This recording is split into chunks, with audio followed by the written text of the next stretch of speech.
What's up, everybody? I'm Stella Chung, and this is the Weekly Fix, the show where we round up all the gaming and entertainment headlines you may have missed this week. According to leaked info, Rockstar has shelved plans for remasters of GTA 4 and the first Red Dead Redemption. Plus, EA really is out here making fun of single-player games.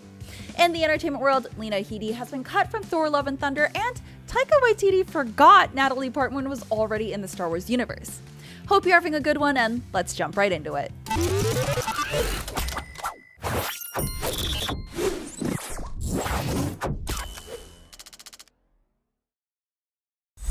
Rockstar Games has reportedly decided to shelve plans for remakes for games like Red Dead Redemption and GTA 4 to focus on GTA 6.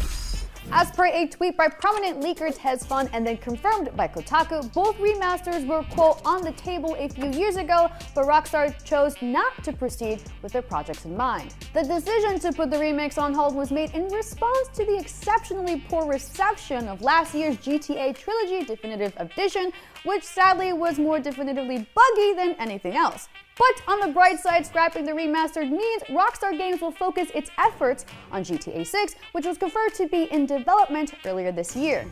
That said, this doesn't mean fans should expect any news on GTA 6 anytime soon. Rockstar will reveal the next game when they're good and ready, and when they do, you better believe we'll report on it.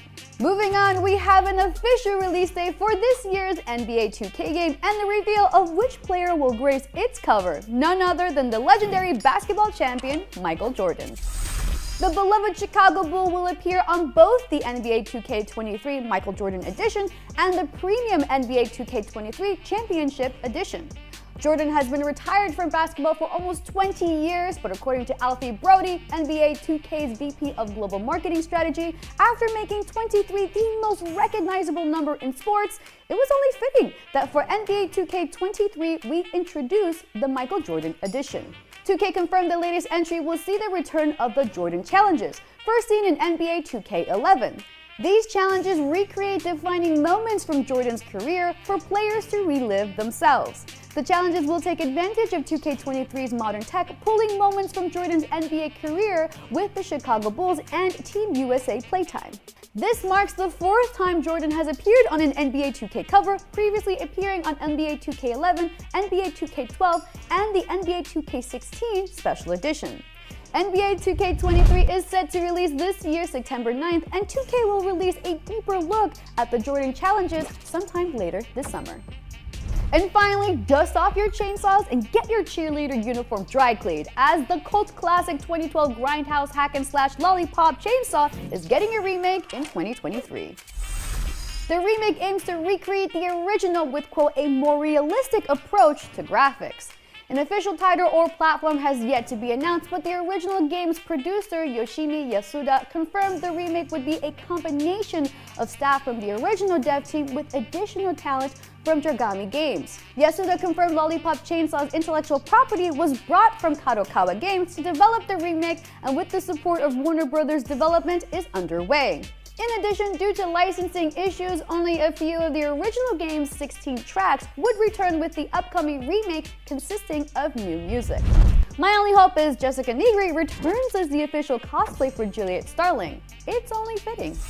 Electronic Arts has a long history of rubbing gamers the wrong way, and a recent joke posted on EA's official Twitter account continues this tradition. The account posted, "They're a 10, but they only like playing single-player games." A play on a recent TikTok trend that has since spread across other social media platforms. It's unclear how this was supposed to be interpreted, but it comes across like they're saying single-player games are inferior to multiplayer ones? I don't know. The joke didn't sit well with a lot of folks, including YouTuber Jacksepticeye, the Game Awards host Jeff Keighley, and Vince Zampella, head of Respawn Entertainment. You know, the EA-owned studio behind the hit single-player game Star Wars Jedi Fallen Order and its highly anticipated sequel Jedi Survivor. EA has published a ton of incredible single-player games over the years, including the Mass Effect trilogy, Dragon Age, and Dead Space series, all of which have sequels in the works. Meanwhile, EA's multiplayer games have been the subject of heavy criticism for predatory microtransactions and loot boxes. So really, who is this tweet for? After getting dogpiled by over 12,000 quote tweets and over 9,000 replies, most of which were dunking on them, EA acknowledged the mistake with "roast well deserved. We'll take this L cause playing single player games actually makes them an 11. Moving on, the light at the end of the tunnel for Halo Infinite fans is near as the long-awaited co-op campaign mode is hitting beta this month. 343 Industries announced a 2-week-long beta preview of the co-op campaign. It will include the entire campaign and it's available to anyone who either owns Halo Infinite or has Xbox Game Pass. But players will need to start a new playthrough and progress will not carry over to the final version. Console players looking to try it out will need to join the Xbox Insider program, while Steam players can only access it if they're part of the Halo Insiders program. Once the full feature is released, players will not need a separate co-op file to play, and progression will count towards their regular playthrough for all players involved. Cross-platform play will be fully supported. The experience will be consistent across platforms.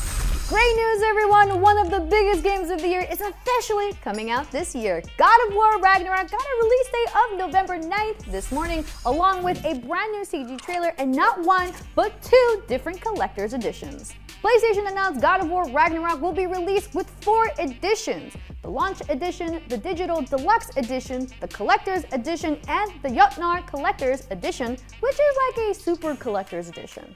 The regular Collector's Edition includes a download code for Ragnarok on PlayStation 4 and PlayStation 5, a steelbook display case that's literally just for displaying since there's no physical disc. You also get a 2-inch replica of Atreus' Veneer twin carvings, a set of dwarven dice complete with carrying pouch. But the real selling point is clearly a 16-inch tall replica of Thor's signature weapon, Mjolnir. The collector's edition will also include a bunch of digital items, including cosmetic upgrades for armor and weapons, the soundtrack, a digital mini art book, an avatar set, and a PlayStation 4 theme. The Jotnar's Collector's Edition has all that, plus a 7-inch vinyl record with music by Bear McCreary, a set of 3 pins, more dice, a cloth map, and the one-size-fits-all legendary Dropnir ring, which may or may not fit you. There's also the Digital Deluxe Edition, which includes all the cosmetic and digital items, and the regular old Launch Edition, which also has a couple in-game cosmetics, so nobody feels too left out. No official pricing just yet, but pre-orders start July 15th at 10 a.m. Eastern Time. Speaking of big fancy collector's items, Nintendo has announced its first special edition OLED Nintendo Switch, and if you're wondering why it's got paint all over it, it's to celebrate the launch of Splatoon 3. This announcement comes by way of Nintendo's official YouTube channel, which shows off this version's unique dock splattered with paint and 2 Joy-Con that those darn Squid Kids have tagged up with their colorful graffiti. The original OLED Switch was released last year and features a wider, brighter screen, upgraded battery, improved kickstand, and Bluetooth support. It's not quite the Switch Pro fans have been hoping for, but if you got a launch Switch that's showing its age and you don't mind a little cephalopod vandalism, the Splatoon 3 version could be for you. Splatoon 3 drops on September 9th, and the limited edition Switch will come 2 weeks earlier on August 26th, retailing at $359.99. $10 more than the standard Switch OLED model. Considering it doesn't come with the game, they should offer a discount since it's been visibly ransacked by delinquent calamari. And finally, speaking of brightly colored things coming soon, a streamer might have leaked that She-Hulk is the next DLC character joining the roster of Marvel's Avengers. The awkward part? He did it while he was streaming with one of the developers. Funny, you want a funny fact about She-Hulk? I don't know if I can say this. I think it was public knowledge. I'll just say this. Okay, I don't like the face of Bryce. Guest streamer Technique TV was live on Xbox's official Twitch channel, joined by Avengers lead designer Brian Wagner. Technique casually mentioned that his acting coach would be voicing She-Hulk in the game. Realizing mid-sentence that this might not have been public knowledge, with his best poker face, Wagner sidestepped saying, "Nope, no, we have never announced She-Hulk. We're working on our next hero. We haven't said who it's going to be yet." Oof.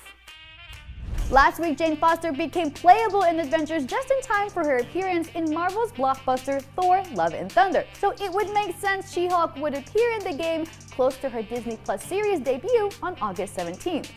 Though we will have to wait for a word from Crystal Dynamics for official confirmation, but you gotta admit that was kind of a priceless moment. I mean, just look at Wagner's face the entire time. Tanik is actually a friend of mine. I should grill him and see if he has any more inside info. Or at the very least, never let him live down this moment. Nope, we've never announced She-Hulk. We don't announce things, you know. Oh, then never mind. Yeah. I don't know if that's true or not, but hopefully. Ron Gilbert, the point-and-click adventure game pioneer and director of Return to Monkey Island, says he will no longer be giving updates on the long-awaited sequel. The reason? Too many toxic commenters. Terrible Toy Box director Ron Gilbert explained on his personal blog that due to the amount of online abuse he's received following the decision to switch from pixel art to a more modern aesthetic, he will no longer provide updates on the project. Before shutting down his personal blog, Gilbert stated, "I'm shutting down comments. People are just being mean and I'm having to delete personal attack comments. It's an amazing game and everyone on the team is very proud of it. Play it or don't play it, but don't ruin it for everyone else. I won't be posting anymore about the game. The joy of sharing has been driven from me." Gilbert previously mentioned that Return to Monkey Island may not be the art style you wanted or were expecting, but it's the art style I wanted, which is totally fair. It's become a beloved video game aesthetic now, but pixel art was a byproduct of the graphical limitations of technology at the time. Even if Ron had decided to make the new Monkey Island a text adventure with live-action FMV QuickTime events, there's still no excuse for that kind of toxicity. Return to Monkey Island was revealed back in April and is expected to be the conclusion to the Monkey Island series. The game is headed to PC and Nintendo Switch sometime later this year. It would be nice to have some updates from the director between now and then, but I guess we can't have nice things. Moving on, the remake of the negatively reviewed first-person shooter 13 is getting, well, another remake. Publisher Microids has entrusted the task of overhauling it to a completely different developer. In a post on the game's Steam page, Microids announced a hefty update will be coming to the game from French studio Tower 5, which has been in the works for over a year. The update will include refined art style, enhanced AI, reworked HUD, revamped sound, and a multiplayer mode that hopefully offers players a better experience. Back in 2020, 13's remake received scathing reviews at launch, with players voicing the same frustrations with the game. Publisher Microids affirms that the 2020 remake developer, PlayMagic, would not be contributing to the remake's remake, and owners of the game should expect a free update when it arrives September 13th. 13 will also release on the Nintendo Switch that same day, and updates for PlayStation 5 and Xbox Series are also in the works.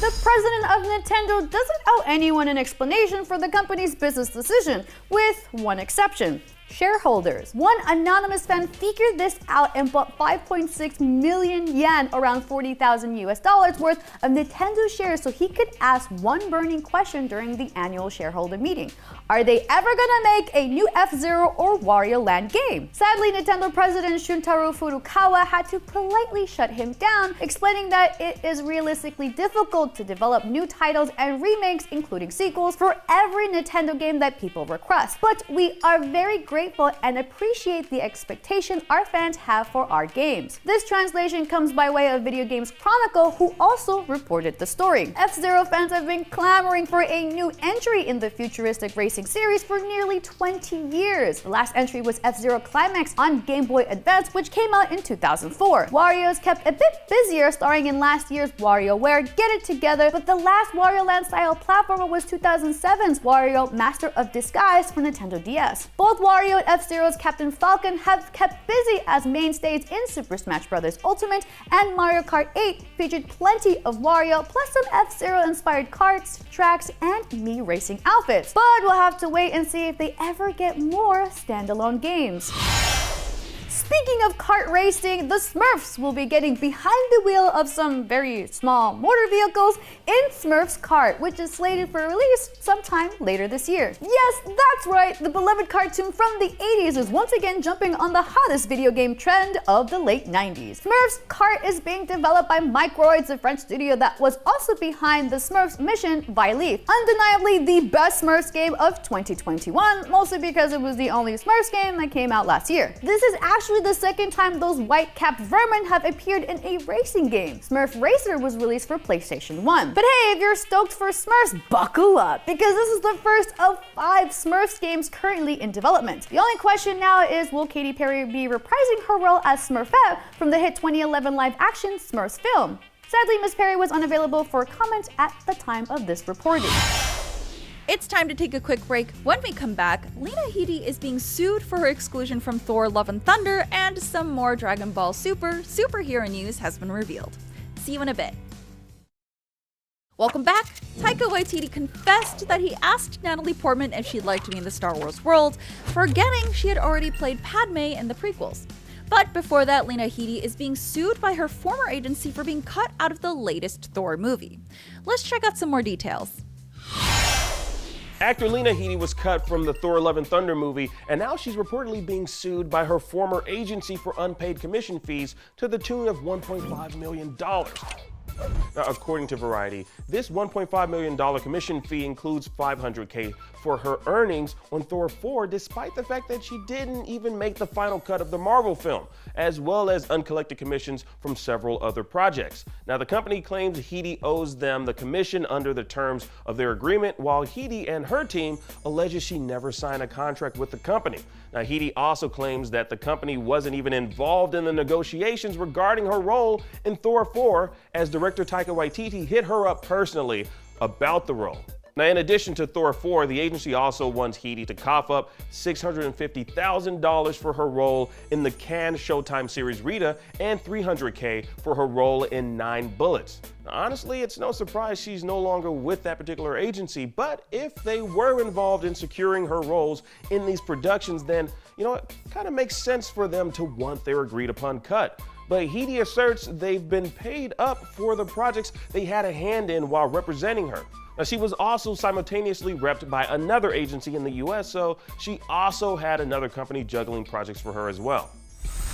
Now, along with Headey's scenes being nixed, so were Peter Dinklage's and Jeff Goldblum's. Now, the great thing for them is, well, they still got paid. Whether or not it shows up on screen is at the director's discretion. Now, I want y'all to let us know what you think down below. All right, now in another corner of the Disney universe, Tim Allen isn't too happy with the Pixar film Lightyear. Now, while the film seems light years ahead of its predecessors in the Toy Story franchise, generating a whole lot of buzz for its rather moody tone, the OG Buzz Lightyear actor decided to weigh in on things while speaking with Extra. Now, he mentions how he wishes there was a better connection to the Toy Story films, how this is an entirely new team that worked on the project, and how he remembers talking about working on something just like this many years ago. Now, he said, quote, "We talked about this many years ago. It came up in one of the sessions. I said, what a fun movie that would be. And with the final product being so far removed from the source material, honestly, I'm curious to know what you all think about Lightyear. If you've seen it, let us know down below." And finally, get a look at these new images from the upcoming Rise of the Teenage Mutant Ninja Turtles movie, headed to Netflix August 5th. Now, Netflix Geeked released these first looks, showing us what kinds of action the four brothers will be involved in. Now, the original cast from the Nicktoons series are all returning to send the half-shelled heroes out on top as they face a new threat in the streets. Thor Love and Thunder director Taika Waititi has been making the rounds promoting the new film, and one topic that's come up a few times is his previously announced Star Wars movie. In a Rolling Stone interview, he confessed that he asked Thor star Natalie Portman if she'd ever consider being in a Star Wars. Obviously, she was Padme Amidala in episode 1 through 3, to which Taika admitted he had forgotten about those. This has some fans outraged, but it's worth noting that Taika isn't a particularly serious guy, so take this soundbite with a grain of salt.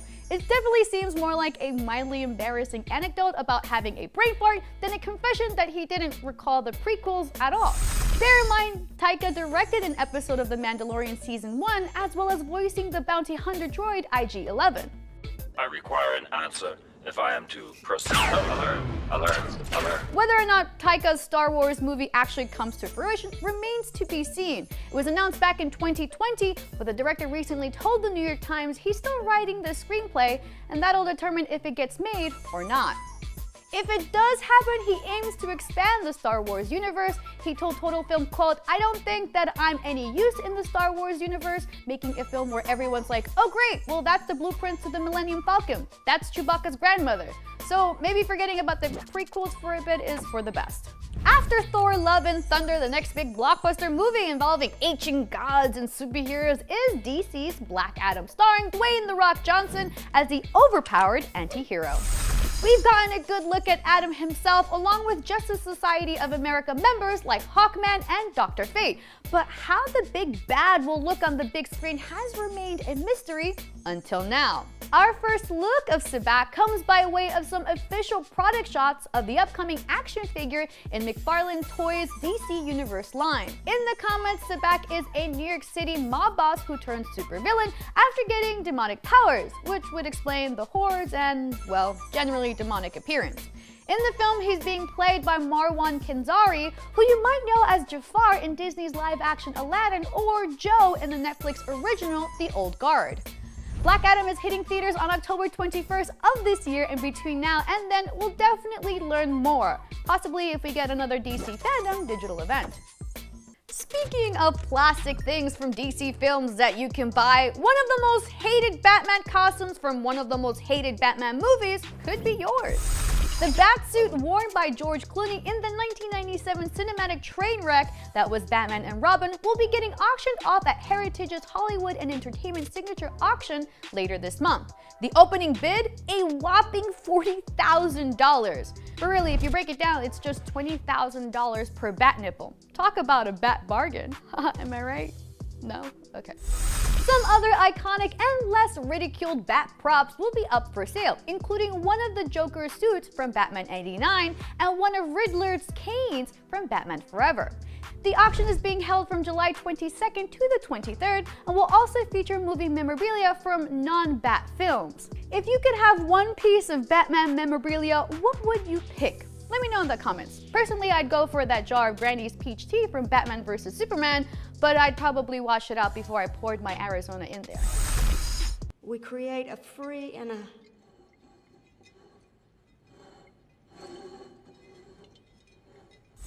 All right, now we've got a new official trailer for Dragon Ball Super Superhero chock full of spoilers. So if you're in the US and managed to avoid all of the spoilers thus far, which is honestly impossible if you're a DBS fan at this point, then you may want to hop off this Nimbus cloud right now. All right, you ready? Here we go. Now, the producers of Superhero likely realize that there's no real purpose in not revealing some of the major surprises of the anime movie, as it's been out for weeks now in Japan and isn't slated for a stateside release till August. In the new promo, we finally see one of the major antagonists of the film, Cell Max. Now, obviously not the perfect Cell we've been hoping to see make a return to the Dragon Ball franchise, but this is a good sign that the classic DBZ character is still likely to make a comeback at some point, although he hasn't in the canonical manga. So while the only hope we have of seeing Perfect Cell is in fact in the subsequent movies, Cell Max should be enough to keep us excited for what's to come. Now we also get a new form for Piccolo, giving the Namekian a new orange color scheme with a more muscular build, and it's called Orange Piccolo. This is the official name of that particular form. Now this marks his second transformation in the movie, with his first giving him a golden tinge, which we've seen in earlier trailers. Then we have Final Gohan, clad in long white hair and red eyes. Now this form was actually revealed to be called Gohan Beast, according to Toriyama.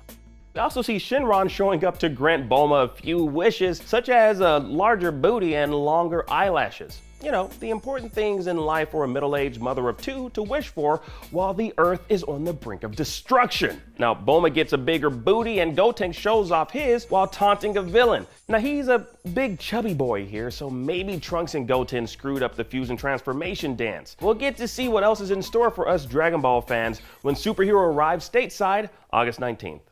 Now, in other news, the Horizon television series is apparently named Horizon 2074, which likely means it's set during the fall of civilization. Now, that means we're getting a prequel of sorts, and the events that we'll see in the series will take place 1,000 years before the games Forbidden West and Zero Dawn. Now, the name was shared alongside a crew listing on the Directors Guild of Ontario, spotted by industry insider Jeff Grubb. That date, 2074, is just slightly later than the 2066 date both games reference as the fall of civilization in the 21st century. So while we may not get to meet characters like Aloy and Sylens or the majority of characters we've grown to love from the games, hopefully we'll get to at least meet Elizabeth Sobek in the flesh. Still, are you looking forward to the Horizon TV series? Comment down below and let's discuss. And finally, a One Piece Day is coming our way. Toei Animation announced that the 2-day event will commemorate the anniversary of the debut of the One Piece manga, and it'll stream all the festivities in Japanese and English on YouTube July 22nd through the 23rd. Now, the live stream will feature a preview of the upcoming One Piece Red anime film, along with other One Piece related projects announced. Colossal 2022 took place this weekend and it had around 1,024 players attending, and it was graded a gold tier tournament on the Smash World Tour circuit with a $10,692 prize pool. MK Leo showed up and faced off against Meister in the first match and was knocked down 3-2. This was the first time Meister beat Leo in an offline tournament bracket, which was a huge win for him. However, Leo did drag himself out of the losers finals against Chang and rematched against Meister for the Colossal 2022 finals. MK Leo proceeded to take a perfect 6-0 win over Meister as the champion of Colossal 2022. I'm Stella Chung, and that was your weekly fix. We'll be back here next Saturday with more of the biggest gaming and entertainment news of the week. See you then.